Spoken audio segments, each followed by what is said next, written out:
Welcome back, and thank you for listening to Xenozoic Xenophiles, a fan podcast devoted to the comic series Xenozoic Tales, a post-apocalyptic adventure series filled with Cadillacs and dinosaurs from creator, writer, and artist Mark Schultz. I'm Darren. And I'm Ruth, and this is a fan podcast. We're not affiliated with Mark Schultz, and the opinions expressed are just ours. We're doing this podcast because we truly enjoy reading and talking about the world of Xenozoic Tales created by Mark Schultz. In this episode, we're covering Xenozoic Tales Issue 8 from January 1989. It features one story written and illustrated by Mark Schultz, and a second story written by Mark Schultz and illustrated by Steve Stiles. We've explained our title in the past, but we'll quickly mention it again for new listeners. Of course, Xenozoic is part of the title of the comic. Xeno is defined as something that is strange, different, or foreign, while zoic refers to a geological time period, so Xenozoic basically means strange age. And a xenophile is someone who is interested in foreign lands and foreign cultures. That word describes us perfectly, because we're interested in foreign lands and cultures, just like those found in Xenozoic Tales. Of course, many of you might be familiar with this series under the title Cadillacs and Dinosaurs, which has occasionally been used for various reprint collections as well as for video games and an animated TV series. The original comic series, created and written and primarily illustrated by Mark Schultz, was published by Kitchen Sink Press under the title Xenozoic Tales for 14 issues from 1987 to 1996. And this is a very exciting time to be revisiting the series because Mark Schultz is currently working on a new Xenozoic Tales graphic novel. If you missed the previous episode, be sure to go back and listen as Mark Schultz himself shares lots of news and insights about the new book. And be sure to join the Facebook page, Mark Schultz Xenozoic Tales and Other Stories, for all of the latest official news and information. If you don't have the series but want to pick it up, we highly recommend the collection titled Xenozoic. It contains all of the stories written and illustrated by Mark Schultz to date. It's a wonderful, oversized book printed on high-quality paper and is available with 2 gorgeous covers that you can order directly from Flesk Publications. We'll include a link in our show notes. And while you are there, be sure to check out the many wonderful publications they have to offer. And if you would like some music to listen to while reading the series, then consider picking up Songs from the Xenozoic Age. It's an eclectic mix of fun songs by John Chris Christensen that are inspired by the series, and the CD features album art by Mark Schultz. We enjoy sharing listener feedback and being part of the fun exchanges with listeners on social media. Please feel free to write in any time and let us know what you think about the series. We'd love to know what you like best about the art and stories and how you first discovered Xenozoic Tales. Later in this episode, we'll share your feedback from the 2 previous episodes, and we'll provide our email address and other ways to contact us at the end of the episode. And if you enjoy the show, please consider checking out our other podcasts that are available on iTunes, Stitcher, Google Play, and YouTube. Trekker Talk is a fan podcast devoted to the adventures of 23rd century bounty hunter Mercy St. Clair from the pages of the sci-fi comic Trekker by creator, writer, and artist Ron Randall. And Warlord Worlds is a fan podcast devoted to the comic creations of writer and artist Mike Grell, including the Warlord, John Sable, and Green Arrow. Mark Schultz, Ron Randall, and Mike Grell are our 3 favorite comic creators. Their stories are always filled with adventure and interesting characters, and their art is excellent. We'll include links to those other podcasts in our show notes, but for now, let's check out this month's issue. Xenozoic Tales, number 8, January 1989. Publisher, Dennis Kitchen. Editor, Dave Schreiner. Letters, Denise Prowl. Production, Jan Manweiler. Circulation, Paula Zone. Cover colors, Ray Fehrenbach. It's the early 26th century. The world has undergone a great geological cataclysm, causing global catastrophes. Few people survived. Those that did found themselves living in isolated tribes in a very different world and a strange ecosystem. It's a new age known as the Xenozoic era. The cover features an image of Jack Tenrick and Hannah Dundee standing in a swirling mist. They are staring down at a dead body as a large dinosaur watches them from the mist. The dead body looks contorted, and the expressions on Jack's and Hannah's faces illustrate their shock. In the Dream Time, written and illustrated by Mark Schultz. Our story opens in Jack's garage. He is still recovering from the injuries he received at the growing pool in the previous issue. Hannah Dundee reclines in a chair. Jack is quizzing her about automobile parts. He tells her he isn't going to teach her to drive unless she also learns how to make her own repairs, because he won't always be around if she gets stranded with a broken down car. Just then Governor Dahlgren arrives and tells Jack he looks like he's recovered from his concussion. She then jealously looks at Hannah and says she's sure it's all thanks to Ambassador Dundee's assistance. Dahlgren then tells Jack that Bulgar talked to the governing council about Jack's interference at the buried vault, and the other governors are not pleased. Jack erupts in a rage about the dangers of what Bulgar and the others are doing at the growing pool. Dahlgren tells him not to take it out on her. She puts herself at risk keeping him informed of the council's activities, and he should appreciate that. She's sure it will all blow over, but thinks that Jack should lay low for a while. Conveniently, Mustafa Cairo arrives at that very moment. He needs someone to deliver the latest instructions to the road crew he has working in the lake region, because he is needed at the bridge at the project at Grissom Gulch. He wants Jack to make the trip to the lake region with the instructions, and he'll join him there in a couple of days. It's a chance for Jack to get some fresh air, and he invites Hannah along for her first driving lesson. As Jack and Hannah drive away, Governor Dahlgren thanks Mustafa for his help. It seems his conveniently timed arrival with a request to get Jack out of the way for a few days wasn't a coincidence at all.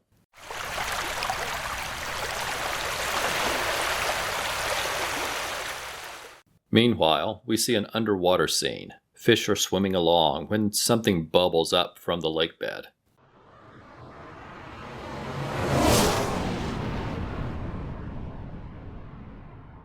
On the long drive, Hannah has some trouble with the clutch that makes Jack cringe, and she asks what turn signals are for, but Jack has no idea. She then asks about the road crew, and Jack explains that Mustafa has a crew building a shortcut to the copper mines. It will make the Calhoun run 2 days shorter when it's finished. But it makes Jack uneasy. Even though he benefits from the roads, he's concerned to see people becoming more like the ancients by trying to reshape the land. The two pass Lake Orinda and proceed to Lake Machtondo, where the crew is supposed to be working. There is a fine mist as they approach the lake, and the two are shocked at what they see when they arrive. The bodies of the road crew are scattered all around the work site near the lake. The two get out of the Cadillac and begin checking the bodies. They've all been dead for more than a day. There are no signs of struggles or attacks, however. At the lake they find the dead carcasses of everything from small mammals to large dinosaurs, and even birds scattered on the ground. It's getting dark, and they know it isn't safe in this area, so they return to Lake Orinda to camp for the night. They'll continue their investigation in the morning.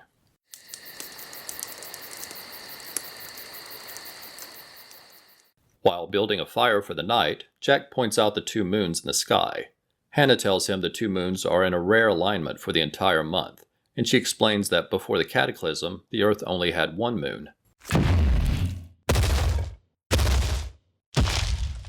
There is a noise in the woods, and the two aim their rifles as a large hornbill strides by. It takes no interest in the two, and then joins a large group of other hornbills at the lake. Hannah asks Jack to take the first watch. She has a bad headache and wants to get some sleep. Jack sits by the fire and realizes he doesn't feel well either. Jack can't stay awake, and before he knows it, he is dreaming.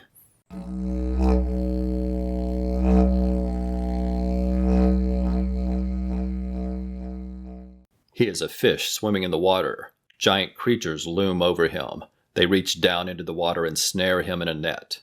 Hannah is also dreaming. She's walking along a beach with Jack, and then the two go swimming, but Jack suddenly turns into a Grith who binds her in chains. In Jack's dream, he is still snared in a net, but he is now human again. The net is lifted from the water, and he sees a giant version of Hannah staring at him, who then drops him in a cauldron of boiling water. Then Jack and Hannah are having the same dream. They're trapped underwater and are unable to breathe. Both grasp at their throats. Both wake coughing and gasping for air. A fine mist surrounds them. They rush to the Cadillac as a hornbill staggers and collapses to the ground in the distance. The Cadillac races away, but Jack and Hannah both pass out. The car continues erratically across the flats until it crashes into a rocky outcrop. On horseback, on his way to meet the road crew a day later, Mustafa finds Jack and Hannah. The two are still sick from the poisonous fumes from the lake, but slowly recovering. Hannah theorizes that the gravitational pull of the aligned moons disturbed a layer of poisonous gas trapped at the bottom of the volcanic lake, releasing it into the air. The two are very lucky to have survived. I love the 2-page spread of Jack, Mustafa, and Dahlgren talking in the garage. Mark Schultz uses two images to bookend the sequence, showing what is happening at the lake and foreshadowing what is ahead in the story.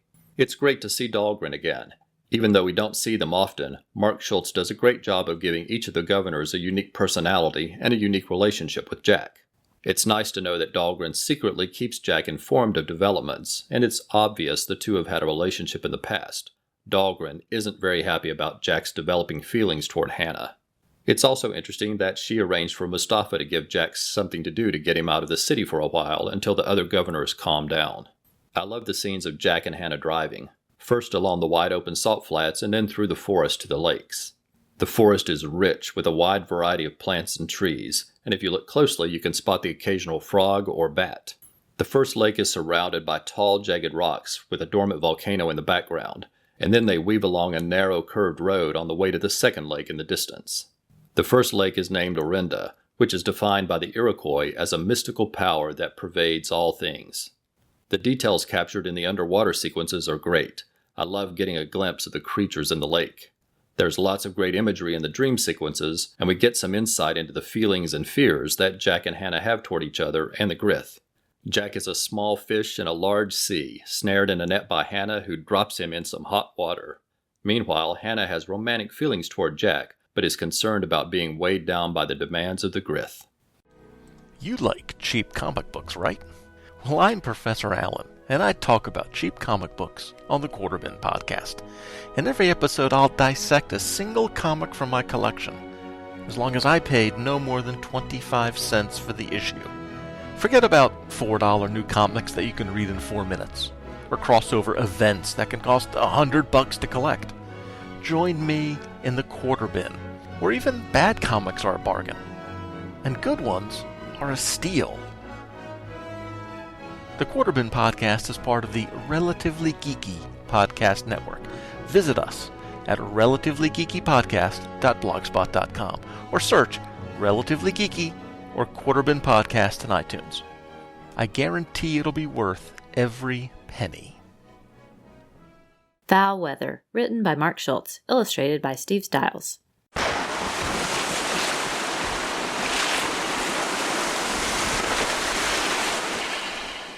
Our story opens at night at a darkened and seemingly abandoned lighthouse.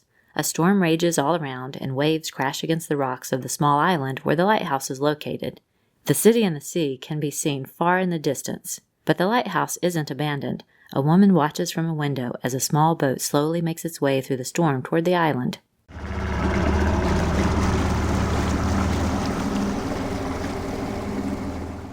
The woman is Mikla von Erman, and this abandoned lighthouse that is slowly sinking into the sea is often used for a rendezvous for pirates and thieves. She races down the stairs and out into the heavy rain and meets Vice Terhune at the dock, but the others aren't with him. He tells her that they were able to break into the city's treasury, but Clegg tripped an alarm and guards got him and Sly. He was barely able to make it to the boat with a strongbox. He hasn't had time to look in it yet, but he's sure it is valuable since it was hidden in the treasury vaults. He can't stay. Jack Tenrick is on his trail, and he has to keep moving. He'll come back for her once he has lost Jack. He then gets in the boat and heads back out into the raging sea.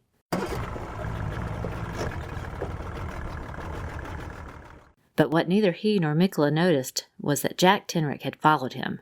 While the two of them talked, Jack recovered the strongbox from the boat and hid in the shadows. Jack stumbles and bumps a large wooden crate. Mikla pulls out her gun and gets the drop on him. Mikla forces Jack inside and tells him to open the strongbox, but before he can, a large wave crashes against the lighthouse, shattering the window. Water rushes inside, knocking them both to the floor. Jack helps Mikla to her feet, but just then, Vice Terhune appears at the top of the stairs. The storm forced him back to the dock, and he now finds Jack and Mikla together with the strongbox. He believes he's been tricked by them both. He pulls out his gun and aims at Mikla, but Jack leaps toward him, knocking the gun away. Just then, another powerful wave crashes into the lighthouse and washes all of them out of the window.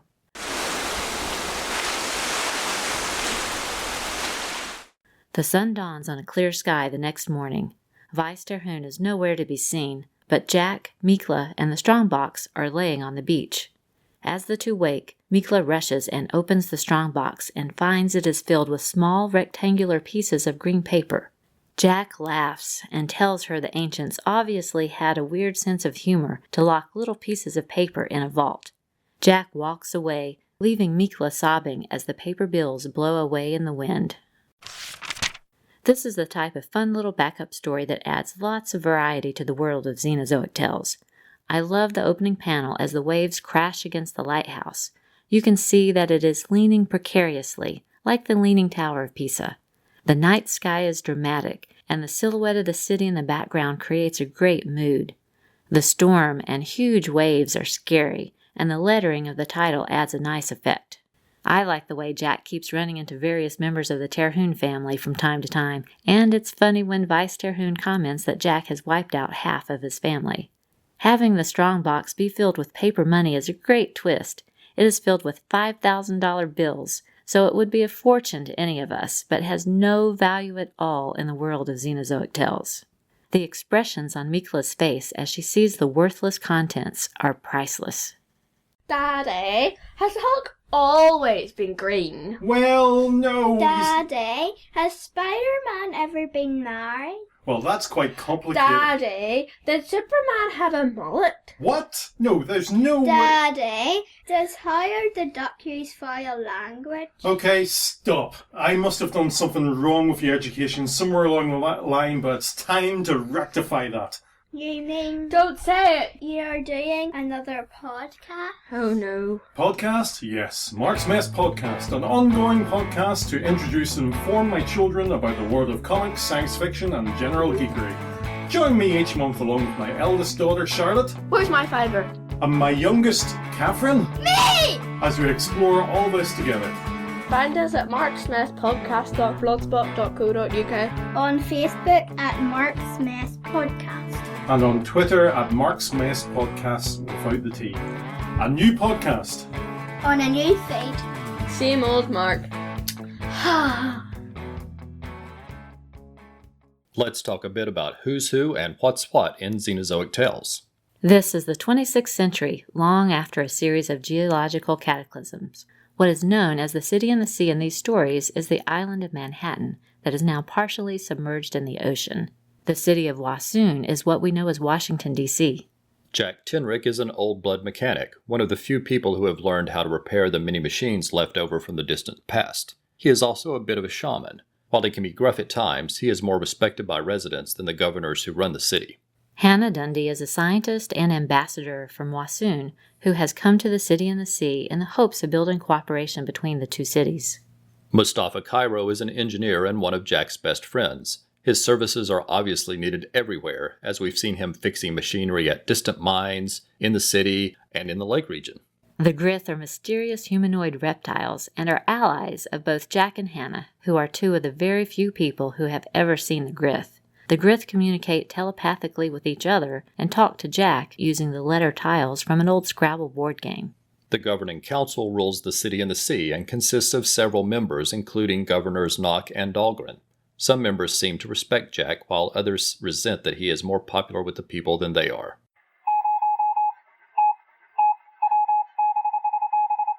Next up is listener feedback when we share the emails and messages we've received since last time. Thanks to everyone for the comments. Your support and encouragement is great, and we sincerely appreciate everyone who took the time to get in touch to share your thoughts.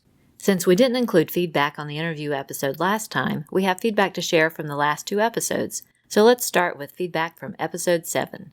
Professor Allen of the Relatively Geeky Podcast Network honored us with a nomination for Xenozoic Xenophiles for Best New Podcast of 2016 on his Eyes and Ears blog. He listens to a large number of podcasts, so we always enjoy seeing his nominations for Best Podcast at the start of the new year.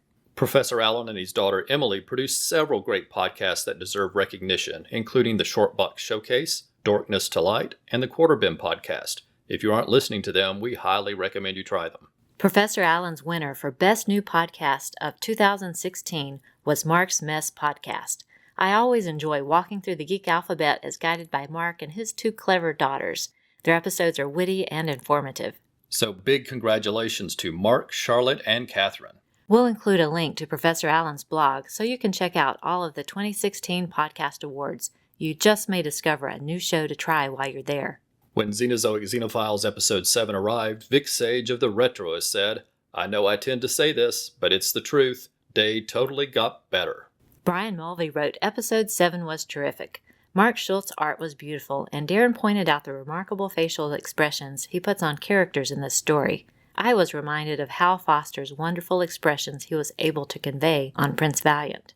And Brian included a few examples of character expressions by Hal Foster on Prince Valiant. Those were great to see, and a nice tie-in since Mark Schultz writes the Prince Valiant comic strip. French comic artist Eric Herringall of the Con Crew called Xenozoic the best amazing comics in the universe, and added, "In Cadillacs and Dinosaurs we trust." Very fun. We received a terrific email from Mark Schultz himself, who let us know that he appreciates the comments and shout-outs we give to the many Xenozoic Tales fans on our show, like the one for Danny Newman, and Mark Schultz commented on the exciting things that Danny does with his camera work.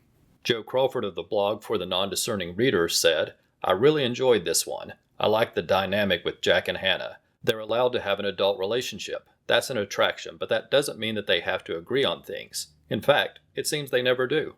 Dan Dans shared a comment about Jack and Hannah, saying the beauty of this story is as readers, we don't get what we want from the characters. We want Jack and Hannah to have a romantic relationship so badly, but it doesn't have to be that way. Hannah is too strong to be overshadowed by Jack. Dan also shared a post by Chad Hendel playing a song that he created called Xenozoic Blues. You can find it on our Xenozoic Xenophiles Facebook page, and we'll include a link in the show notes. And now for comments about the Mark Schultz interview in Episode 8. Karen of the Between the Pages blog wrote, "Great interview. John Wayne is my favorite actor, so I thought that it was neat that Hatari was one of Mark's inspirations for Xenozoic Tales." Paul Hicks of the podcast Waiting for Doom said, "Fascinating interview with Mark Schultz and expertly conducted. Class acts all around." Thanks, Paul. Vic Sage of the Retroist thanked us for the interview, calling it astounding, and he said he was happy we mentioned the Storms at Sea connection. Lewis Norton called it a great interview. He continued, "I'm a huge fan, and Storms at Sea blew me away. It pretty much touched upon every conspiracy theory out there, and then some." Mountain Flower Laurel wrote, "Nice interview. I listened twice to catch all the details. We'll keep an eye out for Xenozoic Tales comics for sure." Mark Sweeney of I'm the Gun said, "Great job with the Mark Schultz interview. You and Ruth definitely took advantage of a wonderful opportunity. The conversation flowed quite easily, and Mark came across as genuinely appreciative of your efforts. It was really a fun listen."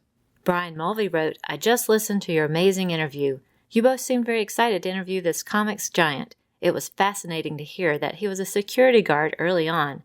I can't wait to see his new material with Jack and Hannah. You two are getting really good at this interview business, always posing interesting questions and keeping the pace going forward. Next time, I'd like to hear him discuss his writing on the Prince Valiant strip and his collaboration with Thomas Yates. You know I'm a huge fan of Prince Valiant." Jerry from Bat Books for Beginners let us know that we've convinced him to try yet another series, and he has started hunting for Xenozoic Tales. He enjoyed the interview episode and commented that our love of these books shines through.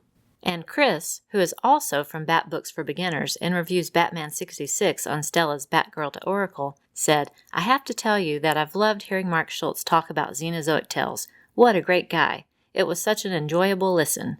And a big thank you to Chris for this terrific review he left on iTunes. Chris wrote, "Another great Sutherland podcast. Darren and Ruth review and salute great comic book storytelling in an entertaining and informative style. Very enjoyable. Bless them and Mark Schultz."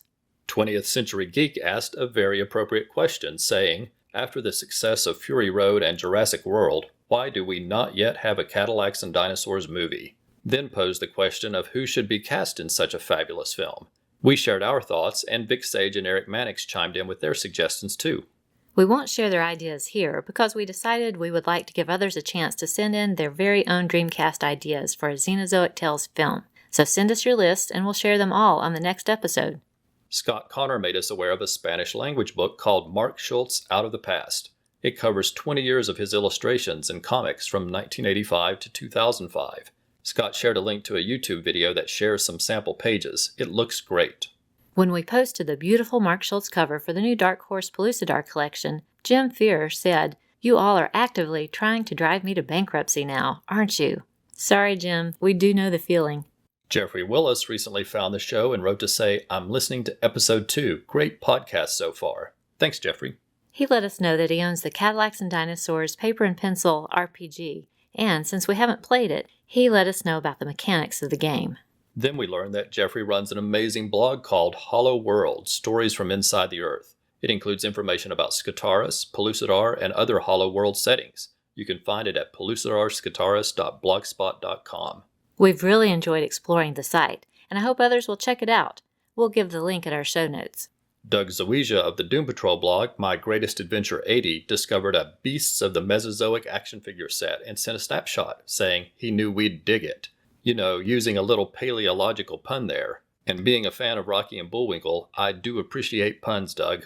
John Chris Christensen posted a loving tribute for Miguel Ferreira on social media. He explained that Miguel Ferreira was one of the first to lend his support to the album Songs from the Xenozoic Age. He wrote, "This dramatic reading was done with no music, no sound effects, nada. Just Miguel. Everything else was added after the fact. He was such a good and talented friend."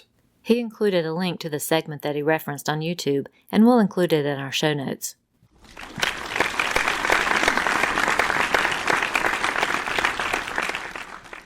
Next, we want to extend our thanks to everyone who supported the show on social media since last episode. These are people who commented or shared posts from us on Twitter, Tumblr, or Facebook. Your support helps draw attention to the podcast, and we sincerely appreciate all that each of you do. Before we start, let me say if we miss a name, just let us know and we'll correct that next time. And please forgive us if we mispronounce your name. Just write and let us know, and we'll be sure to correct that next time too. 20th Century Geek, Ange of the Supergirl Comic Box Commentary blog, Ashford of Feathers and Foes and Straight Out of Gallifrey, BC Fan 101, Benison Curse, Brian Mulvey, Carlos Aviado, Chris of Bat Books for Beginners and Batman 66 on Batgirl to Oracle, Chris Mounts, Chris Sasaki, Christopher Mills of the Atomic Pulp blog and writer for Perils on Planet X and Film Noir, Clinton Robinson of the Coffee and Comics blog and podcast, Coco Vigno, Comics in the Golden Age with Mike and Chris, Colin Stapleton from the Worst Comics Podcast Ever, Daniel Barrios, David Bagsby, DC in the 80s, Did You Hit the Record podcast, Doug Zawija of the Doom Patrol blog My Greatest Adventure 80 and writer for Comicosity, Dr. G. Man of Nerdology of the Pulp to Pixel podcast, Ed and Terry Moore of Till Productions, Eric Herringall, creator of the comic Con Crew, Eric Mannix of Out of the Fridge and Pages for All Ages, Gene Hendricks from The Hammer Strikes and Anime Freaks, Jerry of Bat Books for Beginners, Giovanni Luisi, Isaac Chance, Jeff Messer of the Geek Brain Popcast, Jeffrey Willis of the Hollow World blog, Joe Crawford of the blog for the Non-Discerning Reader, John Baker, Justice's First Dawn with Mike Peacock, Karen Williams of Between the Pages, Keith G. Baker, Kyle Benning of King Size Comics Giant Size Fun, Larry Looper Jr., a.k.a. Vic Sage and writer for The Retroist, Laurel Phillips, Lewis Norton, Mark Adams of Mark Smith's Podcasts, Mark Sweeney from I'm the Gun blog and podcast, Matthew Ward, Michael Lane of Comics in the Golden Age, Molly Whipple, Nancy Najidley, Nicholas Prom of Comic Reflections, Noel Thingvall from the Noel Network blogs and podcast, Paige Grow, Paul Hicks of the Waiting for Doom podcast, Philip Tyndall, Professor Allen of the Relatively Geeky Podcast Network, Roddy Frey, Rolled Spine Podcast, Ryan Daly of the Power of Fishnets and Midnight the Podcasting Hour, Scott Connor, Simon Barre Brisbois, Talk Nerdy to Me, Tony Greenall, Tutu Freaks Podcast Network, Van Z of the All-Star Comics Review, Wayne Davies, and Wendy Freeman of the podcast Double Page Spread.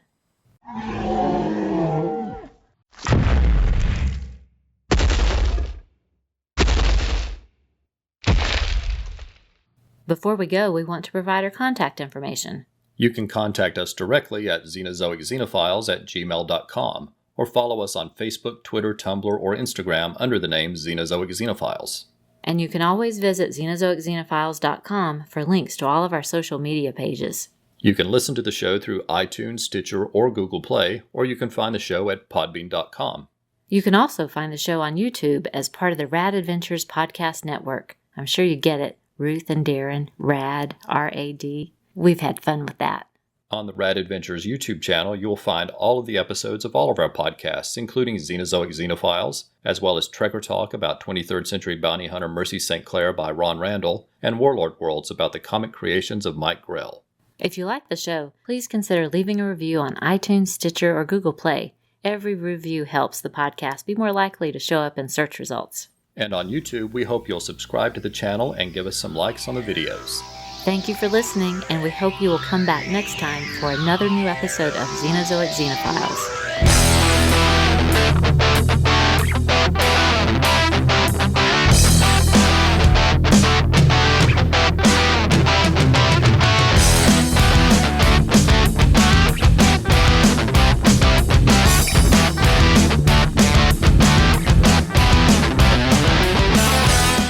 Xenozoic Xenophiles is a proud member of the Comics Podcast Network.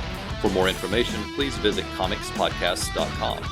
We are not affiliated with Mark Schultz or the various companies that have published the series. The views expressed on the show are solely ours. Music is taken from the album Movie Tunes, Background Music, Songs and Loops, Volume 2. We make no money from this podcast, and no copyright infringement is intended.